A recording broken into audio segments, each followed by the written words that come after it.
Nobody expected an 80-year-old Richard Childress to get back behind the wheel after 57 years. Nobody expected him to crash into the wall. And absolutely nobody expected what happened after he climbed back onto the track. Meanwhile, Cletus McFarland's night ended in disaster. Ryan Preece somehow finished second with a flat tire. And a local racer who started dead last pulled off one of the biggest upsets of the year. What happened at Stafford Motor Speedway wasn't just a race. It became one of the wildest nights NASCAR has seen in 2026. To understand why this night carried so much weight, you first need to understand who Richard Childress really is. Both halves of the story. Stories like this do not come around often, so make sure you are subscribed with notifications turned on. Most NASCAR fans know one version of him, the Hall of Fame team owner. The man standing on pit road while his drivers chase checkered flags. The businessman behind championships, legendary machines, and some of the most iconic moments in the sport's history. But that image only tells half the story. Long before the trophies, Richard Childress was a race car driver, and not a wealthy one. Between 1969 and 1981, Childress made 285 starts in the NASCAR Cup Series, recording 76 top 10 finishes without ever winning a single race. He was an independent driver in an era where independence meant grit, borrowed parts, and stubbornness. Every weekend was a fight to keep the operation alive. And his first visit to Stafford Motor Speedway back in 1969 captures exactly that reality. When reporters asked him about that trip, Childress did not talk about lap times or strategy. He said, "We didn't have much money at all. We had an old '54 Ford truck that we hauled the race car with. We got up here and had a lot of fun. We didn't really have any idea what we were doing." That race was a NASCAR Grand America Series event, and it was Pete Hamilton who took the checkered flag that day, not Childress. Then came 1981, the decision that changed NASCAR forever. Childress climbed out of the driver's seat for the last time and handed the famous number 3 to a hungry young driver named Dale Earnhardt. That single decision launched one of the greatest partnerships the sport has ever seen. Championships, legendary victories, and a legacy that still defines Richard Childress racing to this day. His last competitive appearance of any kind came in a Winston Legends exhibition in 1995. After that, the driving chapter of his life appeared permanently closed. Until Garrett Mitchell came along. If you only follow traditional NASCAR coverage, that name might not mean much.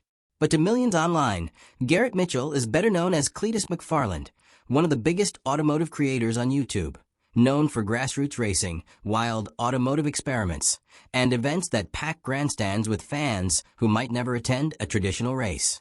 In March 2026, Mitchell signed a developmental deal with Richard Childress Racing, an introduction made by Childress's own grandson, Ty Dillon. Mitchell now runs the number 33 Tommy's Express Chevrolet on a part-time basis in NASCAR's second-tier series. With a direct line to the boss, Cletus extended an invitation, and the answer came fast. I talked to Cletus, and when he asked me to do it, I said, "Yeah, I'll go," Childress said. "I thought it'd just be fun. No negotiations. No committee meetings. A racer was asked if he wanted to race, and the racer said yes." Before the event, Childress added, "The race fans love racing. We'll have a lot of fun, I assure you." So what exactly is the New England 900? It is a 90-lap exhibition race held at Stafford Motor Speedway on a historic half-mile oval, where every driver competes in an identical nitrous-powered Ford Crown Victoria. The field is a deliberate collision of NASCAR professionals, drifting legends, and automotive creators, all in the same equipment. The 2026 field included Ryan Preece, the defending champion, Ty Dillon, Jesse Love, drifting legend Vaughn Gittin Jr., Bobby Earnhardt, Downforce Danny, Squirrel McNutt, Cletus McFarland, and one 80-year-old in an all-black number 3 Crown Victoria, the same number he once handed to Dale Earnhardt. Every grandstand seat sold out, with a crowd of more than 10,000 people. Preece described the machinery perfectly. Crown Vics are like big go-karts, like an adult version of a go-kart. Before the race even started, Ryan Preece delivered the funniest moment of the entire weekend. When Jeff Gluck of The Athletic asked Preece about racing against Childress, Preece immediately referenced one of NASCAR's most infamous moments, the 2011 incident at Kansas Speedway, when Childress removed his watch, handed it to his grandson, and confronted Kyle Busch with a headlock and a punch that became instant NASCAR legend. 15 years later, that watch is still famous. Preece's response to Gluck was immediate. "Hell yeah. Yeah. So I already told him to hold my watch." When Gluck asked if Preece planned to rough up the 80-year-old, Preece quickly reversed. "Rough him up? Yeah, I don't want to rough him up." When Gluck joked that Childress might do the roughing up, Preece laughed and surrendered completely. "Well, he can hold my watch then." Preece, a former SK modified champion at Stafford with 38 career feature wins at the facility and the 2025 New England 900 champion, was genuinely excited about the matchup. "He's coming to my place," Preece said. If you remember watching that 2011 watch moment live, drop a comment below. Where were you when it happened? Then came Friday night, July 17th, 2026. Jack Stan Jimmy led early before J.H. Diesel took over on lap 10. Kevin Smith grabbed the lead and traded it back and forth with Ty Dillon, including a crossover move on lap 36. Multiple early cautions from Bobby Earnhardt, a York spin, and a Danny Stockman spin kept the field bunched. Through all of it, Childress ran patiently, disciplined, staying out of trouble. And Zack Walker, who had started dead last, was quietly moving forward. Ryan Preece took the lead on lap 52. Dillon reclaimed it on lap 56. Then Preece took it back on lap 57. The two went 3 wide through lap traffic, with Preece eventually stretching his advantage to just over a second with 60 laps, complete before a Danny Stockman caution reset everything. Then came lap 62, the moment the entire crowd held its breath. Childress entered turn 2, the car broke loose, and the black number 3 spun directly into the outside wall. The caution flag flew immediately. More than 10,000 fans waited. Was the night over? Would the car be loaded onto the trailer? The damage was not enough to end his night. Richard Childress brought the black number 3 back onto the track, restarted, kept his nose clean, and ran every remaining lap. At 80 years old, after hitting the wall, he did not park the car. The front of the field, meanwhile, descended into full chaos. Smith and Dillon went 3 wide for the lead on the restart, with multiple lead changes between laps 66 and 68 before a multi-car incident reset everything again. Cletus McFarland made an aggressive move on Preece to take the lead on a restart, but Preece reclaimed it on lap 72.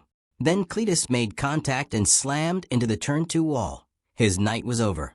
Under the caution that followed, the two continued their on-track battle, leaving Preece with a flat tire and handing the lead to J.H. Diesel with a running order completely reshuffled. A restart triggered a multi-car pileup into turn 3. Squirrel McNutt went around with heavy damage before another restart could be completed. DeBerti took the lead by a nose on lap 76. Dillon reclaimed it on lap 77. Then DeBerti spun out of turn 2 on lap 78 and collected several cars. Through every single moment of that carnage, Zack Walker kept moving forward. Dillon led the lap 85 debris caution restart with Walker in second. Walker got a massive run down the backstretch and took the lead to complete lap 86. On lap 89, Dillon moved to the outside and took the lead by a nose as they took the white flag. On the final lap, Dillon and Walker touched in turn 2. Dillon got out of shape, and Zack Walker, who had started dead last, crossed the checkered flag to win the New England 900. Preece finished second despite the flat tire. Kevin Smith, Ty Braun, and J.H. Diesel rounded out the top 5. Richard Childress finished 10th, having completed all 90 laps. After the race, Preece posted on social media, "Cleet and I had quite the on-track battle. I was ready to tell RC to hold my watch." When asked about watching Childress compete, Preece was direct. No, it was badass what he did. He was elbows up, swatting flies. He was having a good time. And on the event itself, Preece said simply, "It's very pure. It's very raw, built around fans, autographs, and racing for the simple joy of it. The way the sport used to be." In 1969, Richard Childress arrived at Stafford Motor Speedway in an old 1954 Ford truck with almost no money and, in his own words, no real idea what he and his team were doing. In 2026, he returned as one of the most powerful owners in NASCAR history, a man who could spend his Friday nights anywhere in the world in complete comfort. Instead, he chose a grassroots short track in Connecticut, a new fire suit, a stock Ford Crown Victoria, and 90 laps of door-to-door racing against drivers young enough to be his grandchildren. He spun, he hit the wall, and he kept going, all the way to the finish. He promised before the race that everyone would have a lot of fun. After a spin, a wall hit a 10th place finish, and one of the loudest ovations Stafford Motor Speedway has heard in years. Even the wall could not argue with that. So here's a question for you. Should Richard Childress get back behind the wheel again? Or was this one perfect, unrepeatable comeback that should stand alone forever? Let us know your take in the comments. Hit that like button if this story gave you chills, subscribe with notifications on, and do not miss what is coming next in the world of NASCAR.